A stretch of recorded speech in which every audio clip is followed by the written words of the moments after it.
Respected parents and dear children,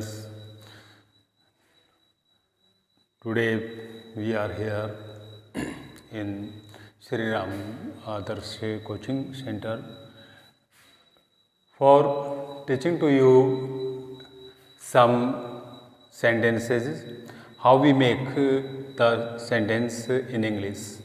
यानी अंग्रेजी में हम सेंटेंस का निर्माण या सेंटेंस को किस प्रकार से बनाते हैं उसके बारे में चर्चा करते हैं। मैं अभी आपके साथ में टेंस को सम्मिलित न करते हुए यानी जिसमें वर्ब का प्रयोग नहीं किया जाता है ऐसे कुछ वाक्य बनाना आपको सिखा रहा हूँ। या I learn to you that how we make the sentences without verb. So I take the simple present tense. It called the second name of the indefinite. Why it is the simple present tense is indefinite. ये definite का opposite होता है indefinite, क्योंकि indefinite में ये नहीं मालूम होता है कि ये सेंटेंस कब स्टार्ट हुआ होता है और कब ये समाप्त होता है, कब शुरू हुआ कब ख़त्म हुआ। So we say that it is a indefinite. ठीक है, तो यूजेज ऑफ इसमें हम जो प्रयोग करते हैं कि जो सिंपल सेंटेंस के अंदर इसमें usages of conditions and state of fact and truth, और सेकंड पोजीशन होती है इसमें स्टेट ऑफ बीइंग, यानी जो भी एक सत्यता से संबंधित या वर्तमान में जो हैबिचुअल जो वर्क होते हैं, आदतन जो कार्य होते हैं, और state of being it mean that इसका मतलब होता है कि किसी चीज़ के होने की अवस्था। तो किसी चीज़ के होने की अवस्था जो होती है वो प्रेजेंट सिंपल टेंस में शो की जाती है। तो यहाँ पर मैं आपको कुछ वर्ड्स क्लियर कर रहा हूँ जहाँ पर हम इसके अंदर किसी भी वर्ब का यूज नहीं करते हैं। वर्ब का यूज यदि हम करते हैं तो वो प्रेजेंट इंडेफिनेट में आपको शो करेगा जहां अपन को वर्ब यूज करनी पड़ेगी। लेकिन यहाँ पर कोई ऐसा सेंटेंस या वाक्य यहाँ पर आपको प्रदर्शित नहीं किया जा रहा है जहाँ पर कोई काम के होने का आभास होता हो। सिर्फ हम उसको इंडिकेट करते हैं या उसको दिशा निर्देशित करते हैं या प्रदर्शित करते हैं कि भी वो क्या है, कौन है, ठीक है, उसके बारे में कोई न कोई बात बताना।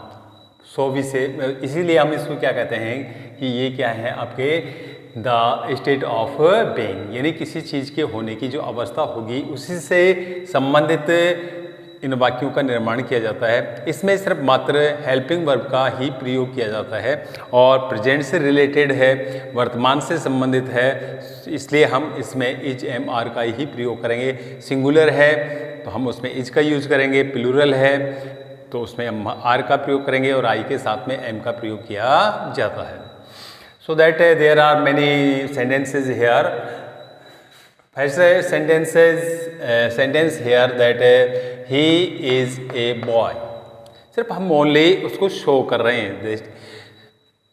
इन front of you any boy stand up, so you that say that he is a boy. यानी अपन यदि उसको हिंदी में बोले तो वह एक लड़का है, यानी उसके द्वारा कोई ऐसी क्रिया प्रतिक्रिया नहीं की जा रही है। तो इस बात को हम यदि शो कर रहे हैं भी वो एक लड़का है, निश्चित है, ठीक है ना, यानी किसी चीज़ के होने की अवस्था बताई जा रही है कि वह क्या है, भाई एक लड़का है। तो so we say that he is a boy.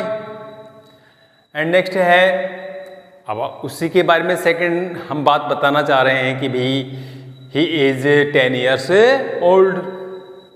ये भी बात फैक्ट है उसकी, तो हम ये कहेंगे कि भाई ही इज 10 years ओल्ड, वह 10 वर्ष का है।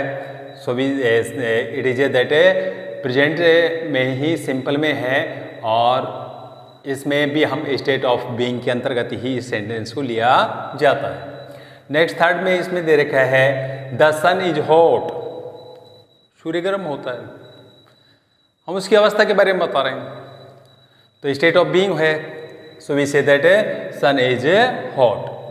नेक्स्ट फोर्थ पॉइंट में लिया गया है he is my brother.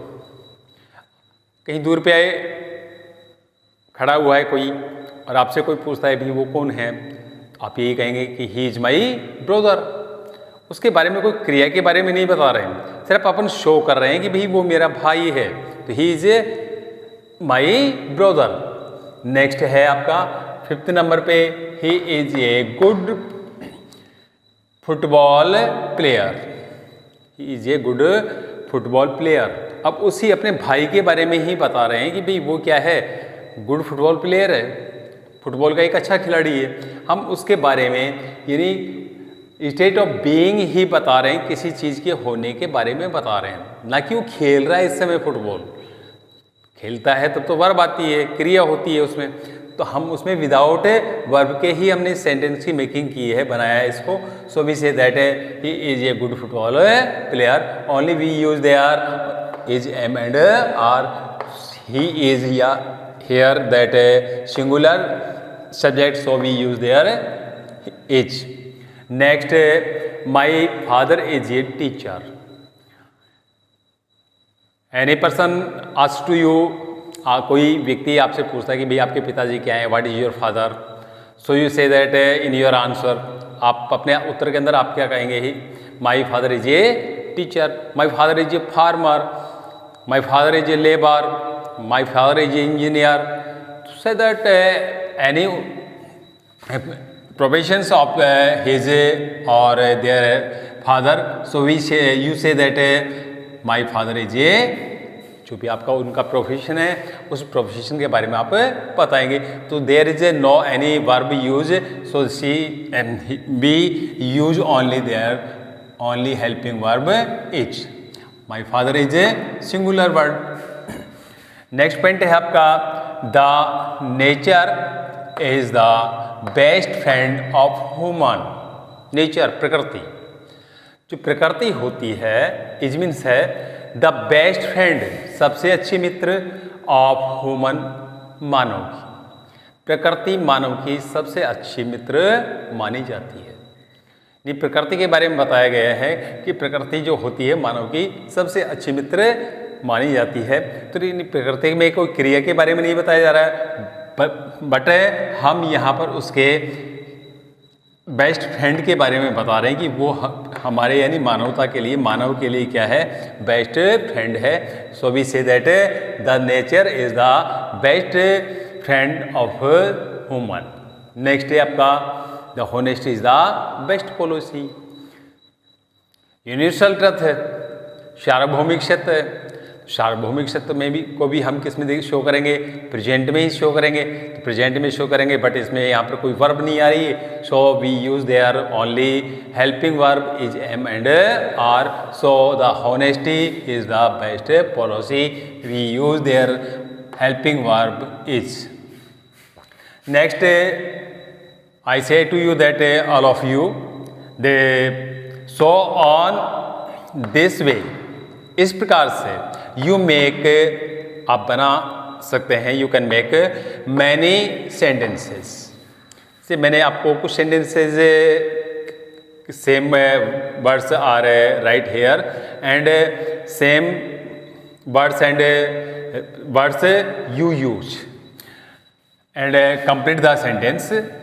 My sister's name is, देखिए यहाँ पर किसी भी नाउन के अप साइड में इस प्रकार से जो कोमा लगाया जाता है, तो इससे अर्थ निकलता है का या के या की, या इसके स्थान पर हम किसका यूज कर सकते हैं, ऑफ का यूज करते हैं। ऑफ मीन्स भी यही होता है।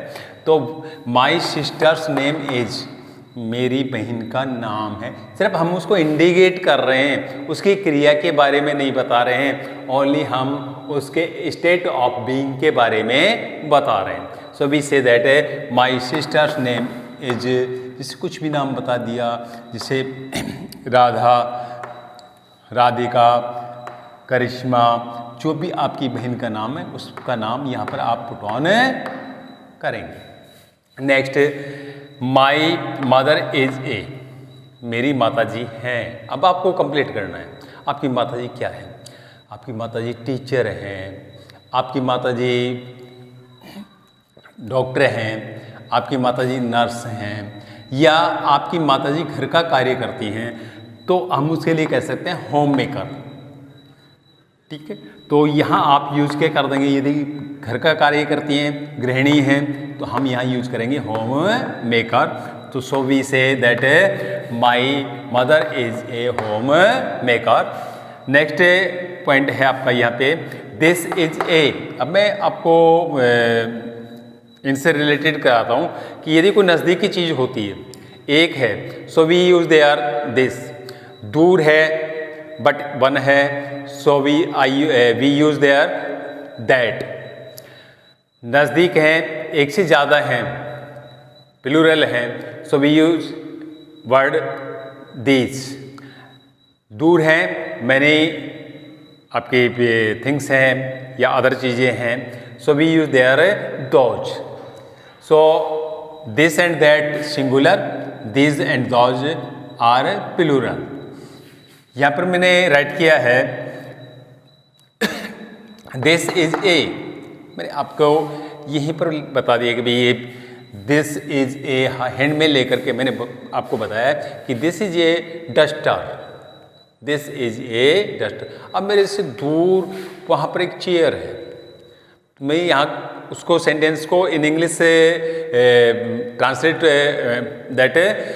That is a chair. Next है आपका है दीज आर, दीज प्लूरल है, so we use there are helping verb. These are many pictures, जिससे साइड में आपके लगी हुई है आपके, तो दीज आर मैनी पिक्चर्स, ये बहुत सारी क्या हैं, तस्वीरें हैं। और यदि दूर है मेरे से तो मैं उसके लिए यूज करूँगा those are tables, those are toys, any word things that you see, so you say that those are, but many things. Next है इसका स्ट्रक्चर आपका यही बनता है, सब्जेक्ट को रखिए पहले, ठीक है, उसके बाद में आपका आएगा helping verb is am are. Main verb यहाँ यूज होगी ही नहीं, क्योंकि ये कौन सा है, स्टेट ऑफ बीइंग है और इसमें मेन वर्ब नहीं आती है। Subject plus is am are after then object, यही इसका स्ट्रक्चर, इट मीन दैट एक बनाने का एक मेथड है।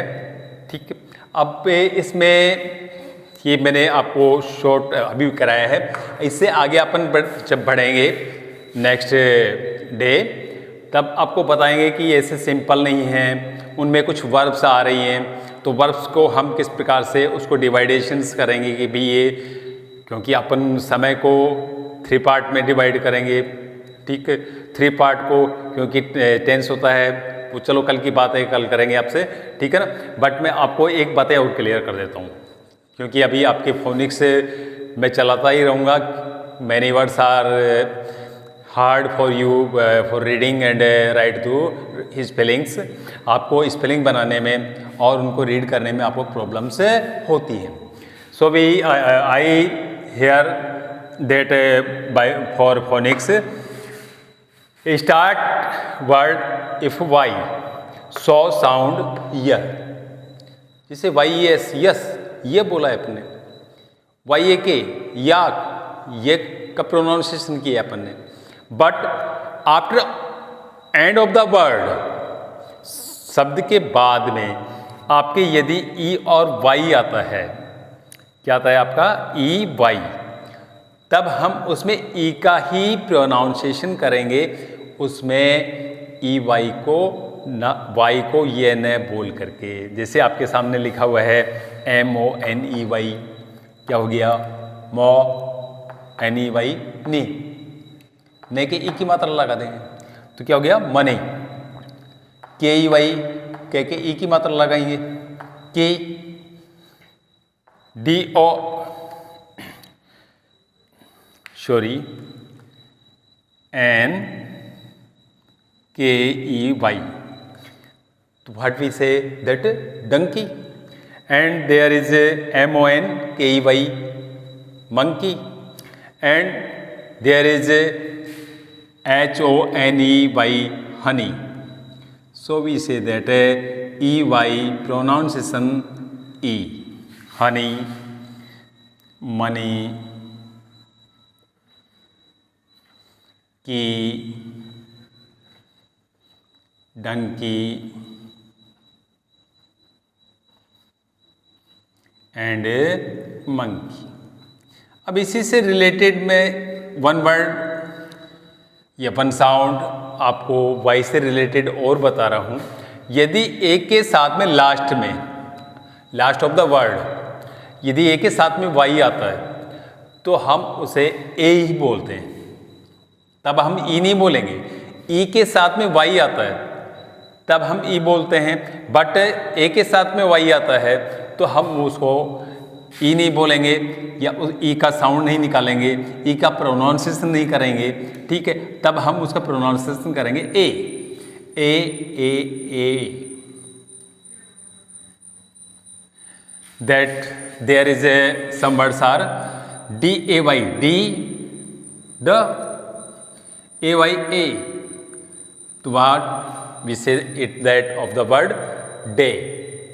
डे की स्पेलिंग अब सिंपल होगी आपके लिए, डे डी आ गया, ए लास्ट में आ रहा है तो हम क्या लगाएंगे A Y. Not a learn of the heart and repetition by making the noise या वॉइस। नेक्स्ट है the P A Y, P A Y A. What we say that pay. S A Y, S for say, A Y A say, it mean that कहना। Next W A Y, W way, A Y A that way. And S T A Y, जहाँ पर भी any consonant not have ये vowel, so we say that whose consonant is half, आधा होता है वो, ठीक है ना। तो या एस के बाद में ए ई आई ओ यू वोवल में से कोई नहीं आया तो आधा से है ये, और टी कोई टे में मिला रखा है और इसके बाद में लगाया हुआ है ए वाई, तो क्या हो गया ये स्टे। एस टी इस्ट और ए वाई ए स्टे। जैसे आपका आ गया है इसमें पी एल पिल और ए वाई ए, तो क्या हो गया play. It means play, play means खेल। तो यहाँ पर मैंने आज आपके सामने two points are clear. First clear that how we make the sentences in English, कि हम इंग्लिश के शब्दों को किस प्रकार से मेकिंग कर सकते हैं। तो मैंने फर्स्ट स्टेप भी उठाया अभी आपका कि हम किस प्रकार से सेंटेंस को मेकिंग कर सकते हैं, किस प्रकार से हम इंग्लिश को राइट कर सकते हैं, किस प्रकार से अपने जो माइंड में जो वर्ड्स आते हैं उनको हम इंग्लिश में राइट कर सकते हैं। तो इसके लिए मैंने आपको अभी यही बताया है कि वे सेंटेंसेज जो कि क्या होते हैं, जिनमें वर्ब नहीं होती है, it mean that state of fact and truth होते हैं, सत्य होते हैं, एंड स्टेट ऑफ बीइंग होते हैं, यानी किसी चीज़ के होने की अवस्था में होते हैं। तो ये यूनिवर्सल ट्रुथ होते हैं। सार्वभौमिक सत्य, जैसे सन इज हॉट, ठीक, ये सार्वभौमिक सत्य यूनिवर्सल ट्रुथ है।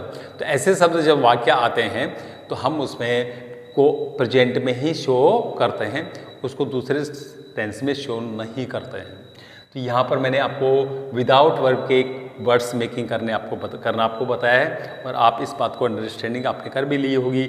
After then the some words take here of the phonics, और फोनिक्स में मैंने टू वर्ड्स ये लिए हैं, टू टाइप लिए हैं, E Y and A Y. E Y से ई बनता है, it mean that E, and A Y A. That's all, thanks. We meet you again next day, and you एक बात का ध्यान रखेंगे कि इसको सब्सक्राइब जरूर करें, और आगे नेक्स्ट पॉइंट्स के लिए आपको मोर थैंक्स।